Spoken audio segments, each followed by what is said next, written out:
जय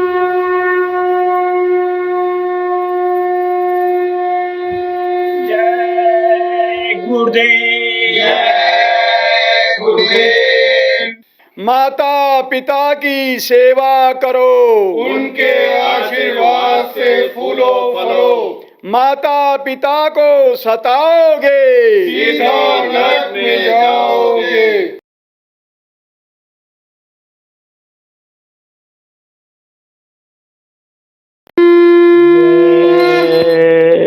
गुरुदेव। सकल कामना त्याग कर करूं तुम्हीं से प्यार, मुख मोड़ूं अब जगत से जिसमें नहीं कछु सार।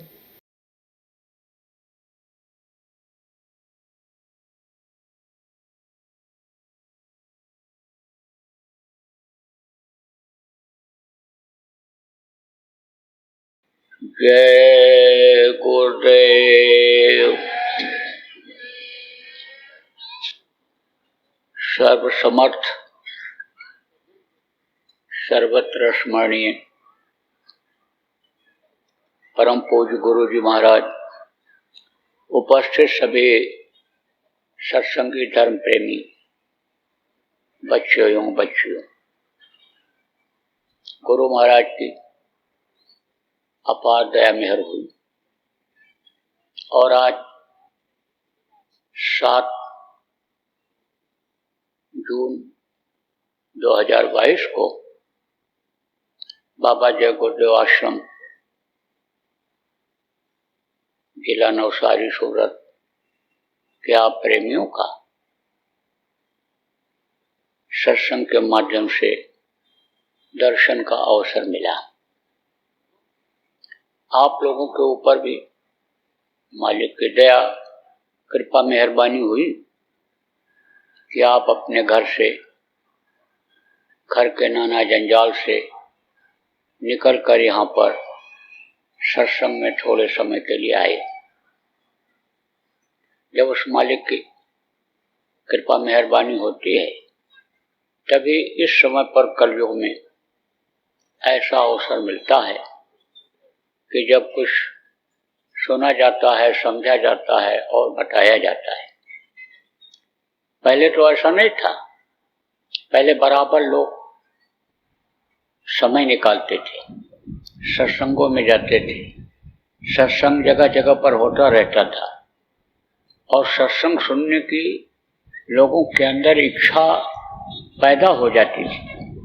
सुनते सुनते और बातों को अमल करते करते आदमी का संकट दूर हो जाता था, तकलीफ जिसको कहते हो तकलीफ दूर हो जाती थी, जीवन में खुशहाली आ जाती थी और जो बताए हुए रास्ते पर संतों के चल पड़ता था उसका जन्म मरण का छुटकारा भी हो जाता था।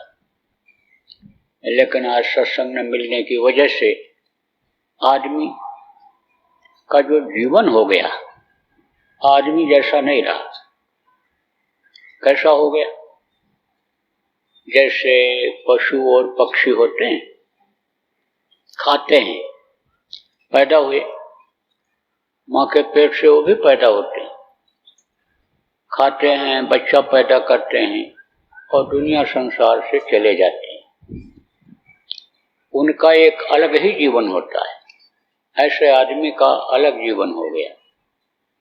आदमी के अंदर इंसानियत नहीं रही, मानवता नहीं रही, सदाचार सेवा नहीं रहा, सत्य रूपी धर्म नहीं रहा, अहिंसा रूपी धर्म नहीं रहा, परोपकार सेवा रूपी धर्म नहीं रहा, तो आदमी का जो अस्तित्व था वो खत्म होता चला जा रहा है। तो ऐसे समय में तो सत्संग की बहुत ही जरूरत है।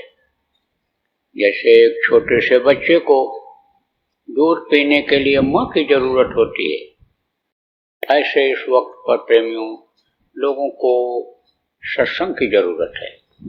क्योंकि देखो, घर घर में लड़ाई झगड़ा, घर घर में वैमनस्यता, घर घर में बीमारी, कोई घर छोड़ के भाग रहा है, कोई जल के मर रहा है, किसी का लड़का बिगड़ रहा, किसी की लड़की बिगड़ रही है, किसी के बाप की आदत खराब हो गई। तो ये क्या है?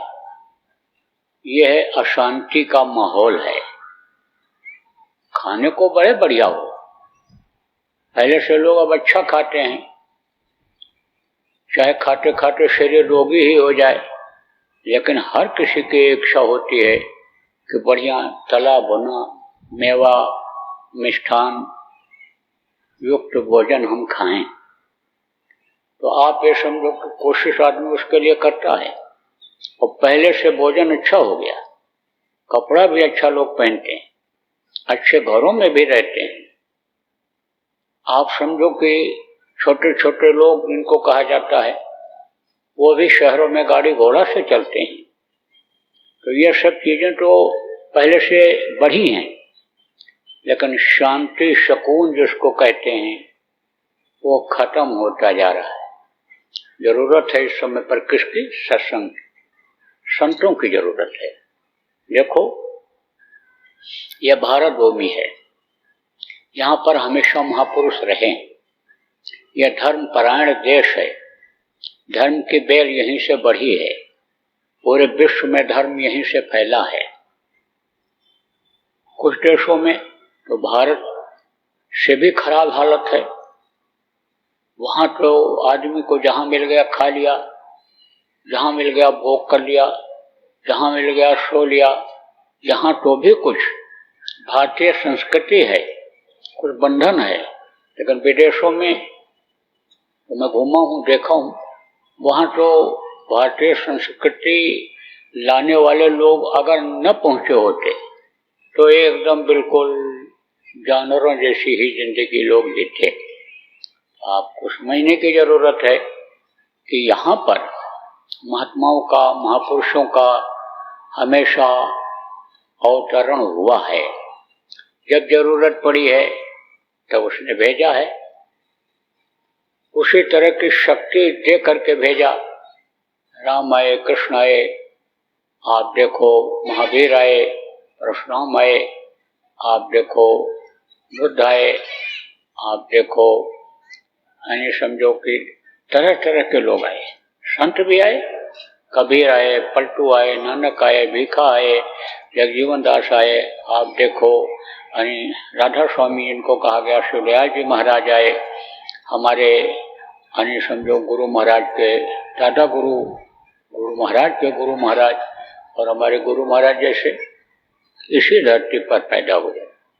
जब ये पैदा होते हैं, आते हैं, तो कोई आसमान तोड़कर या जमीन हार कर नहीं पैदा होते हैं, ये भी माँ के पेट से ही पैदा होते हैं, लेकिन इनके संस्कार अच्छे होते हैं।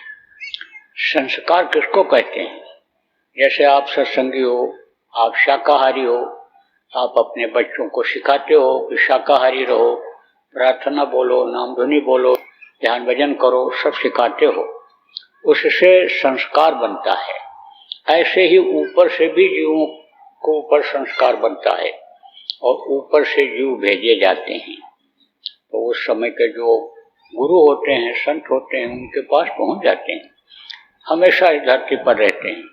जब अत्याचार, पापाचार, दुराचार बहुत बढ़ जाता है, तब घूम घूम करके प्रचार करते हैं, लोगों को समझाते हैं, बताते हैं, खान पान, चाल चलन, विचार भावना को सही रखने का उपदेश करते हैं। और जब शांति रहती है, सुकून रहता है, समय पर जाड़ा, समय पर गर्मी, समय पर बरसात होती है, माँ अपने बेटे का कर्तव्य, पत्नी का कर्तव्य एक दूसरा जब समझते हैं, माता पिता का फर्ज अदा करते हैं। जब ऐसा समय रहता है, अपने अपने तौर तरीके से ही सही, लेकिन थोड़ा सा समय भगवान के भजन के लिए जब निकालते हैं, भगवान को याद करते हैं, तब वो एक जगह पर रुक करके संभाल करते रहते हैं। तो अब आप ये समझो कि जो उस वक्त के मौजूदा गुरु होते हैं, उनके पास उनको काम करना रहता है, वो पहुंच जाते हैं और उनसे रास्ता ले करके अपनी आत्मा को जगाते हैं। आत्मा किसको कहते हैं? परमात्मा की अंश, जो शरीर के अंदर जीवात्मा बैठी हुई है इन्हीं दोनों आंखों के बीच में, और वही इस शरीर को चलाती है। तो इस शरीर से निकाल करके वहां ऊपर उस प्रभु के पास ले जाते हैं। तो जब ये वहां पहुंच जाती है तो अपने पावर में आ जाती है, ताकत में आ जाती है, और फिर वो आदेश करते हैं कि जाओ, अब तुम जीवों का काम करो, अब जीवों को तुम जगाओ और जीवों को तुम बताओ और जीवों को रास्ता बता करके हमारे पास तुम उनको पहुंचाओ। इस काम के लिए उनको अन्य समझो के भेजा करते हैं। अभी आपसे पूछा जाए आपका घर कहाँ है, तो जहाँ पर रात को रुकते हो कहोगे हमारा घर वहाँ है। कोई कहेगा सूरत शहर में है, कोई कहेगा गांव में है, कोई नवसारी में कहेगा, कोई कहीं कहेगा जहाँ से आप आए हो। लेकिन सच पूछो तो ये आपका घर नहीं है, आपका घर कहीं और है। देखो, जिस घर को आप अपना घर कहते हो, इसी को आपके पिताजी दादाजी जो घर बनवाए जिसमें आप रहते हो वो भी यही कहते थे, ये घर मेरा, ये घर मेरा, ये घर मेरा। लेकिन चले गए छोड़ करके। कहाँ चले गए? आप ये समझो कि जहाँ उनको जाना था, जहाँ उनके कर्म थे वहाँ वो पहुंचे। जिसके जैसे कर्म होते हैं वहाँ वो जाता है। कोई स्वर्ग जाता, कोई वैकुंठ जाता, कोई अनेक कर्म खराब हुए तो नरकों में चला जाता है। लेकिन छोड़ करके सबको जाना पड़ता है, क्योंकि ये मृत लोक है। यहाँ जितने भी लोग आए सबको छोड़ करके जाना पड़ा। तो आप ये समझो ये एक तरह से मुसाफिर खाने की तरह से है। मुसाफिर खाना किसको कहते हैं?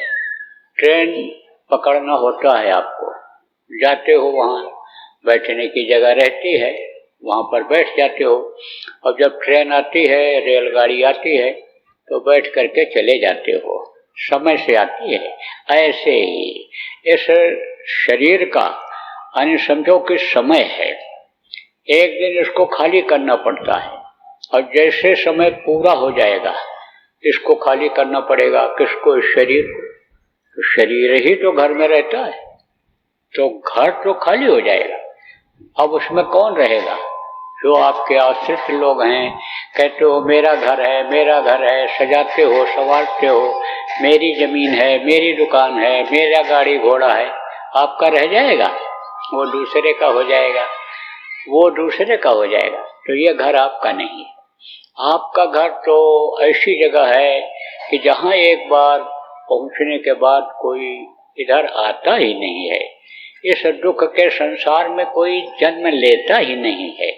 जन्म मरण का जो यह संकट है, पीड़ा है, जन्मते वक्त भी देखो तकलीफ होती है, मरते समय भी देखो तकलीफ होती है। ये तकलीफ होती ही नहीं है। तो उसका रास्ता है। रास्ता कौन बताता है? संत बताते हैं, सदगुरु बताते हैं। मोटी बात आप समझो कि जो रास्ता को जानता है वही बताता है। अब रही बात ये कि जब लोग सुनते हैं, समझते हैं, तो लोगों के अंदर इच्छा पैदा होती है।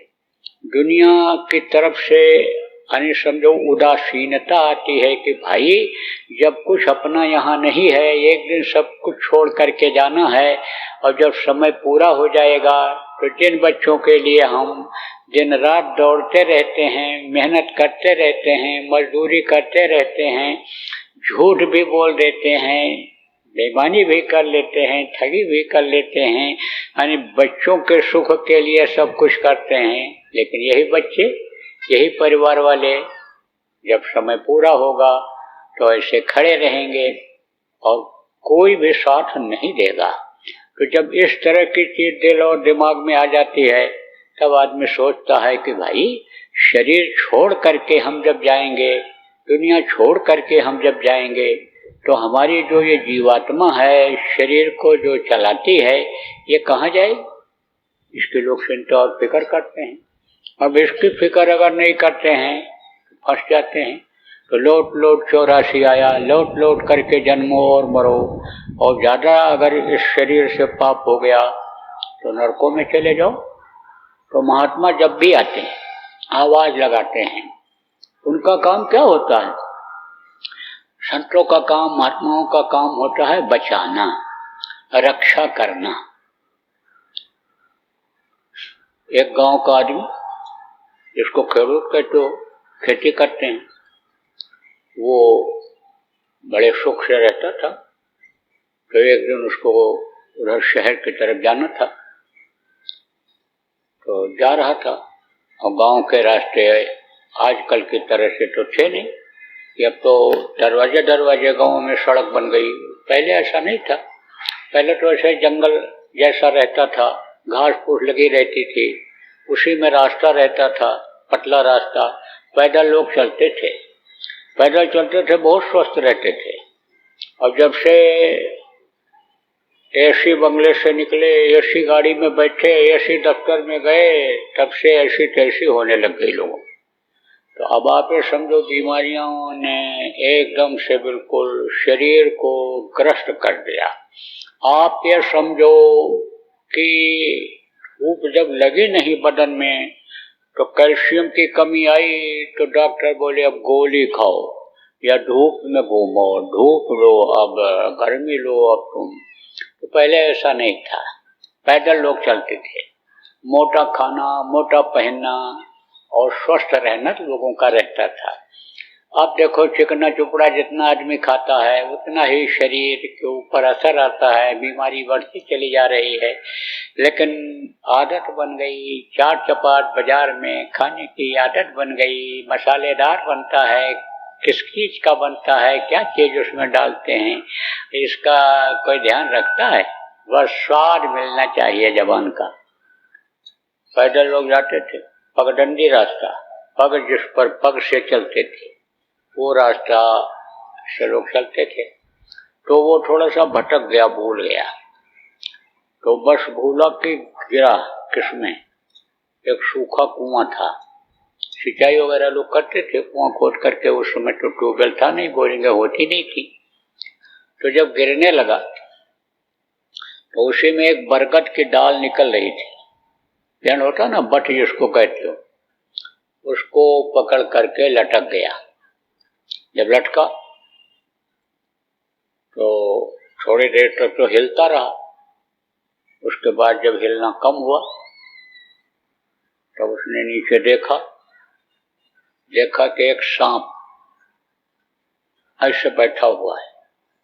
अब जब इसको देखा तो और ऐसे फन कर लिया, जैसे जीभ निकाल निकाल करके इंतजार कर रहा हो कि ये नीचे गिरे और इसका खून हम पिए। तो डर गया, भय से उसका मुंह खुल गया, डर से घबरा गया। फिर देखा ऊपर तो दो चूहे, एक काला रंग का था और एक था सफेद रंग का। डाल को दोनों चूहे काट रहे थे। सोचा उसने कि चूहे लगातार काटने में लगे हुए हैं और अभी ये चूहे डाल को काट देंगे और मैं नीचे गिर जाऊंगा, सांप मुझे काट लेगा, मैं मर जाऊंगा। और घबराहट हुई। तो मुंह तो उसका पहले ही खुला हुआ था, ऐसा देख ही रहा था, लगातार चूहे काट रहे हैं। उसी डाल में एक छोटा सा मधुमक्खियों का छत्ता लगा हुआ था। तो उसके खोले हुए मुंह में एक बूंद मधु, शहद जिसको कहते हैं, मुंह में गिर गई। शहद बहुत मीठा होता है, बहुत।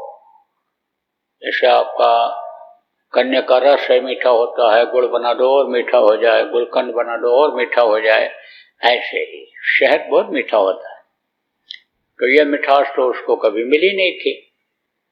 खुश हो गया और उसी मिठास में मस्त हो गया, भूल गया कि चूहे डाल को काट रहे हैं और सांप नीचे बैठा हुआ है हमको खाने के लिए। ये भूल गया। थोड़ी देर के बाद जब मिठास कम हुई, क्योंकि ये दुनिया की जो मिठास है ये थोड़ी देर ही रहती है। देखो, भोजन कितना अच्छा हो या कोई चीज कितनी भी खुशबूदार हो, तो खुशबू बराबर थोड़ा रहती है।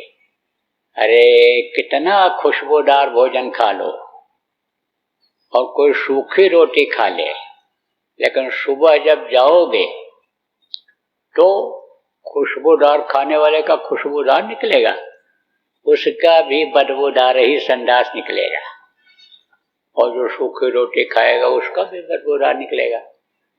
तो अब आप ये समझो, अंदर पहुंचने के बाद कोई स्वाद नहीं मिलता है, खाने के बाद तो कुछ पता ही नहीं रहता क्या खाए हैं, और सोने के बाद किसी को पता रहता है कहाँ सोए हैं? कुछ नहीं। कोई जमीन पर सोने वाला है और कोई बढ़िया मोटे गद्दे पर सोने वाला है। सुबह जब उठेगा दोनों अपने को तरोताजा महसूस करते हैं, थकावट दोनों की दूर होती है।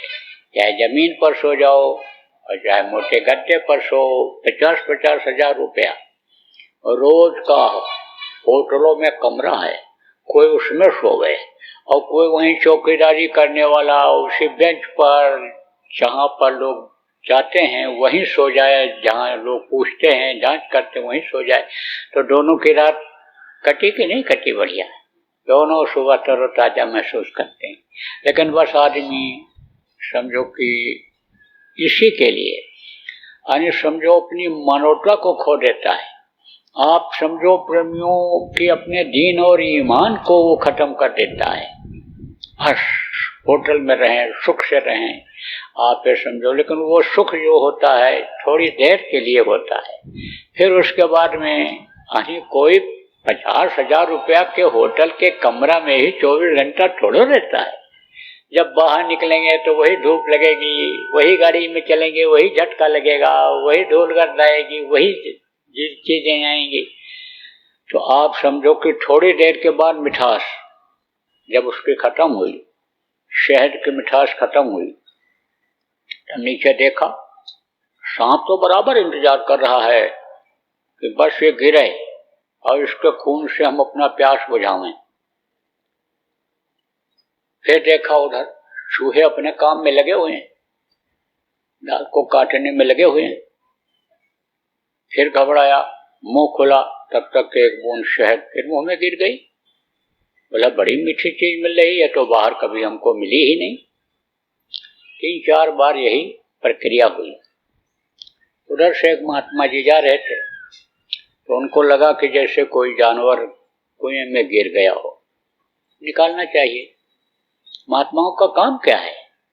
डूबते हुए को सहारा देना, डूबते हुए को निकालना। क्योंकि महात्मा संत जो होते हैं अपने लिए नहीं दूसरों के लिए आते हैं।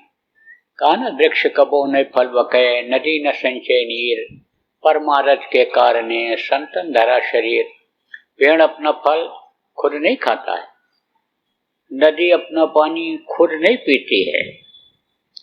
आप ये समझो इसी तरह से यानी महात्मा अपने लिए नहीं दूसरों के लिए आया करते हैं।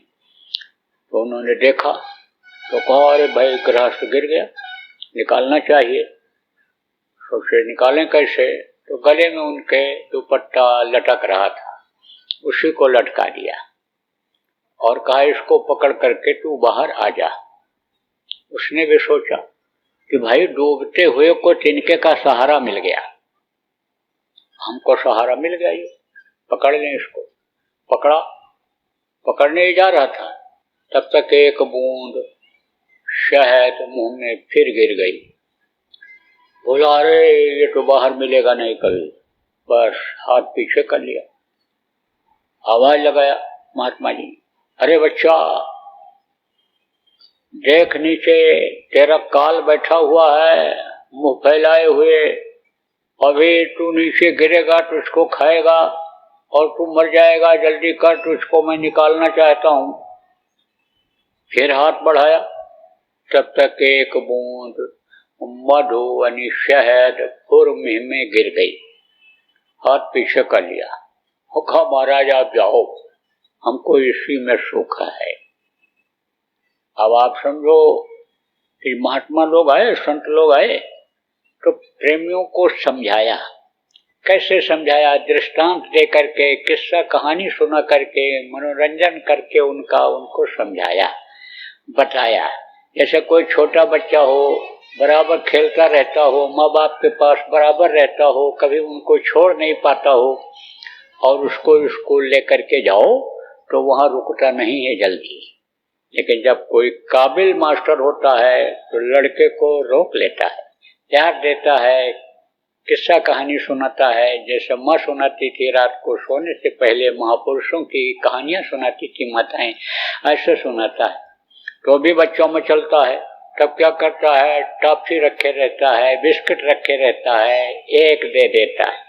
अब वो उसमें मस्त हो गया, खाने लगा। अब उसकी आदत बनी, फिर दूसरे दिन जब जाएगा फिर बिस्किट दिखाएगा, रुक जाएगा। ऐसे उसके बाद में तब पढ़ाता है, और पढ़ाता है फिर कान भी ऐंठता है, थप्पड़ भी मारता है, लेकिन फिर स्कूल बच्चा नहीं छोड़ता है।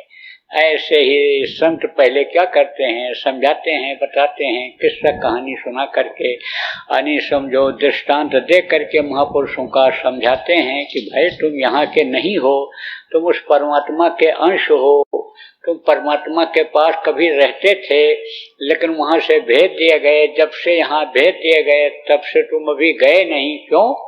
क्योंकि तुम भवकूप में पड़ गए। यह है भवकूप। भवकूप किसको कहते हैं?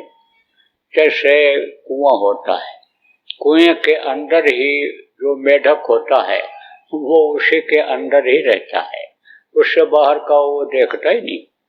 हो गया ना, एक हंस बैठ गया कुआं के ऊपर, तो मेढक ने देखा तो कहा भाई तुम कौन हो? तो कहा हम हंस हैं। तो तुम कहाँ रहते हो? तो कहा हम समुद्र में रहते हैं, समुद्र के पास रहते हैं। समुद्र क्या होता है? अरे बहुत बड़ा होता है। तब मेढक थोड़ा सा पीछे हटा, कहा इतना दूर, इतना बड़ा होता है? तो कहा नहीं और बड़ा होता है। और पीछे हटा, कहा इतना बड़ा होता है? तो कहा नहीं और बहुत, इससे बहुत बड़ा होता है। तब और छलांग लगाया, इससे उसी में 2-3 छलांग लगाया, कहा इतना बड़ा होता है? कहा नहीं इससे भी बहुत बड़ा होता है। तब चक्कर लगाया पूरे कुएं का, तो कहा कि इतना बड़ा होता है? अरे बहुत बड़ा होता है, इससे बहुत बड़ा होता है। तब बोला तुम झूठ बोल रहे हो, झूठ बोल रहे हो, इससे बड़ा कहां से हो जाएगा, इससे बड़ा कहां से हो जाएगा, सब कुछ यही है। तो यह है भवकूप, एक तरह से इसी में पड़े हुए हो, इसी में जीना, इसी में मरना। कोई मेढक है तो मेढक कहाँ जाएगा? नीचे कुएं से ऊपर आ पाएगा? मेढक के अंदर पड़ी हुई मछली है, उसी में रहेगी, उसी में पैदा हुई, और उसके बाद में आप ये समझो उसी में मर जाएगी, उसी में ऊपर तैरने लग जाती है मर करके। ऐसे ये हो गया भवकूप। इस भवकूप में सब पड़े हुए हो। कब आए कोई खबर नहीं, क्योंकि पिछले जन्म का किसी को याद है? किसी को नहीं याद। माँ के पेट में थे तब सब याद था। माँ के पेट में जब थे तो उस समय पर सब दिखाई भी पड़ता था, प्रभु की झलक भी मिलती थी, उनका दर्शन भी हो जाता था, उनकी आवाज भी सुनाई पड़ जाती थी। पिछले जन्म में कहाँ थे? कीड़ा थे, मकोड़ा थे, सांप थे, गोजर थे, बिच्छू थे, नरकों में थे, मारे जा रहे थे, काटे जा रहे थे, सड़ाए गलाए जा रहे, सब दिखाई पड़ता था। तभी तो जीव रोता है, चिल्लाता है माँ के पेट में, अब प्रभु कृपा करो यही भांति, सब त्यजी भजन करो दिन राति। या प्रभु मुझको बाहर निकालो, बाहर निकालो। समर्थ गुरु की तलाश करके उनसे रास्ता ले करके दिन रात भजन करेंगे, आपको कभी नहीं भूलेंगे। तभी तो प्रार्थना करता है। तो माँ के पेट में तो थे तब याद था, लेकिन अब पैदा होते ही इस भूल भ्रम के देश में माया का पर्दा पड़ जाता है, बस भूलने लग जाता है। वो तो सब भूल गया। आप ये समझो कि ये भवकूप है, इससे जब तक नहीं निकलोगे। ये समझो कि आंखों के नीचे ये जितनी चीजें हैं ये सब भवकूप में है, आंखों के ऊपर अनिश भवकूप से निकलने का रास्ता है। लेकिन रास्ता जब नहीं मालूम है तो चलोगे कैसे, जाओगे कैसे? आप पे समझो वो जरूरी है। तो इस काम को कौन किया? महापुरुषों ने किया, संतों ने किया, हमारे गुरु महाराज जैसे समर्थ गुरु ने किया। तो आप ये समझो कि भवकूफ से तब निकल सकते हो, प्रभु का दर्शन तब कर सकते हो जिस काम के लिए यह मनुष्य शरीर मिला भगवान की प्राप्ति के लिए, जन्म मरण से छुटकारा पाने के लिए, इस जीवात्मा को मुक्ति मोक्ष दिलाने के लिए, यह तभी यह काम हो सकता है कि जब आपके अंदर की आंख खुले। अंदर की आंख कौन सी? पहली बार जो आप आए हो नहीं मालूम है। अंदर में भी एक आंख है, इन्हीं दोनों आंखों के बीच में भी एक आंख है। बाहर ही आंख है और एक आंख अंदर है। यहाँ आप ये समझो किसमें है? वो जीवात्मा में है। बहुत छोटी जीवात्मा है ये, बहुत छोटी। इसको आप इन बाहरी आंखों से देख नहीं सकते हो। और जब 5 महीना 10 दिन का बच्चा हो जाता है तब ये माँ के पेट में डाल दी जाती है। बहुत पतला रास्ता यानी समझो डालने का है, उसको ये बंद नहीं कर पाए। कौन? जिसके देश में आप रहते हो वो नहीं अभी तक बंद कर पाए। मसाला तो इनको मिला, जिनको काल भगवान ईश्वर कहते हैं। मसाला मिला तपस्या करने पर, सृष्टि की रचना करने का, लेकिन उतना उन्होंने खाली रखा, वो मसाला नहीं मिला कि बंद करने निकल ही न पावे।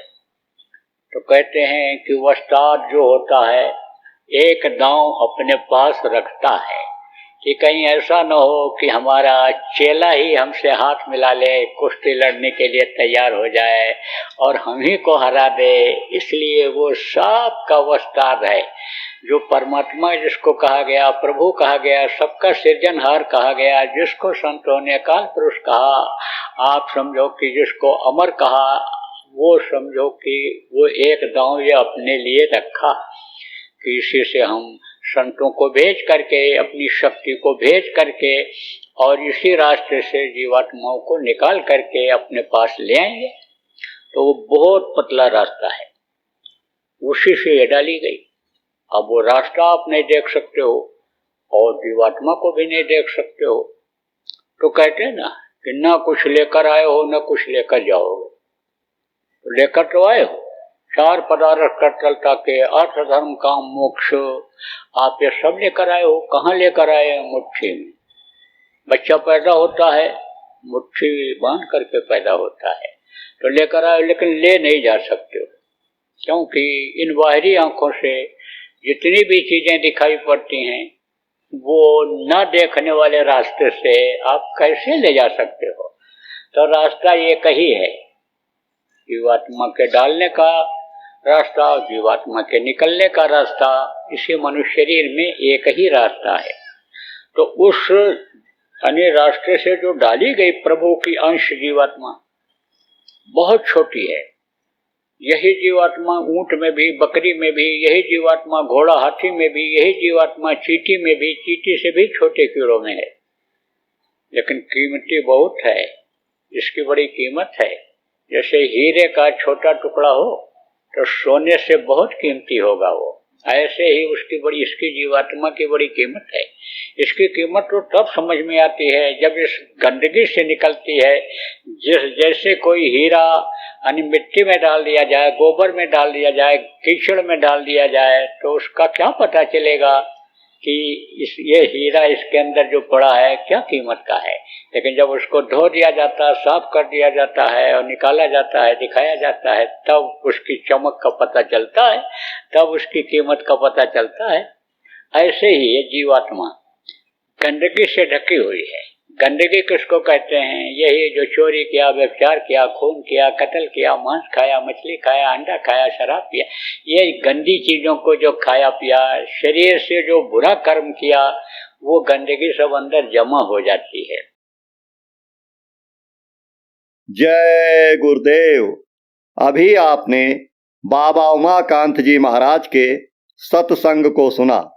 बाबा जी अन्य किसी से चंदा न लेकर अपने प्रेमियों के सहयोग से देश विदेश में तमाम जनहित के काम करते हुए सभी तरह की तकलीफ़ों को दूर करने व प्रभु के मिलने का उपाय बताते हैं।